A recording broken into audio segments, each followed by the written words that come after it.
Hello guys, welcome to my YouTube channel. আজকে নিয়ে চলে এসেছি একটি নতুন রেসিপি এবং সেটা হলো শোলা কচুর দিয়ে ইলিশ মাছের মাথার একটি খুব সুন্দর এবং সুস্বাদু তরকারি। তো চলো দেখে নিই কীভাবে রান্নাটি করেছিলাম। দেখো, সুন্দর করে শোলা কচুগুলোকে কেটে নিয়েছিলাম। এখানে আলুও কেটে দিয়েছিলাম, তবে আলুটা পরে আমি মিক্স করে নিয়েছি। এখানে কিছু ছোলা ভিজিয়ে রেখেছিলাম, সেটা দিয়ে আজকে এই তরকারিটি রান্না করব। তো ইলিশ মাছের মাথাগুলো খুব সুন্দর করে পরিষ্কার করে নিয়েছি এবং এগুলোকে এখন লবণ এবং হলুদ দিয়ে খুব সুন্দর করে ভেজে নেব। কড়াইয়ে তেল দিয়ে দিয়েছি, সেটা গরমও হয়ে গেছে। এখানে হলুদ ও লবণ দিয়ে ভালো করে এখন মাথাগুলো ভেজে নিতে হবে, কড়া করে ভেজে নিতে হবে। এই শোলা কচুর আরও অনেক রেসিপি রয়েছে, কি কি সেটা দেখতে তোমাদের কিন্তু অবশ্যই আমার ইউটিউব চ্যানেলটি ভিজিট করতে হবে এবং দেখতে হবে আমি আরও কত ইজি রেসিপি সেখানে শেয়ার করেছি। আমি আস্তে আস্তে আরও অনেক রেসিপি দেওয়ার চেষ্টা করছি। আপনারা অবশ্যই সাথে থাকবেন এবং ভিডিওগুলো পুরো দেখবেন। আমার ইলিশের মাথাগুলো ভাজা হয়ে গেছে।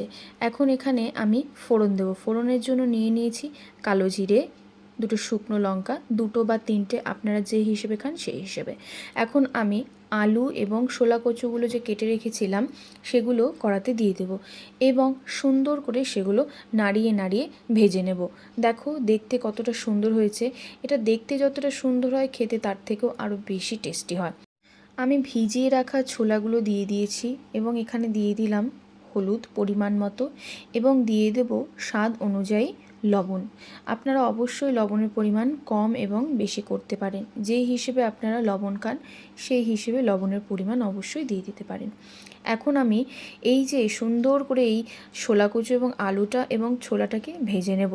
যত সুন্দর করে ভাজা হবে তত সুন্দর কিন্তু এটার টেস্ট বাড়বে।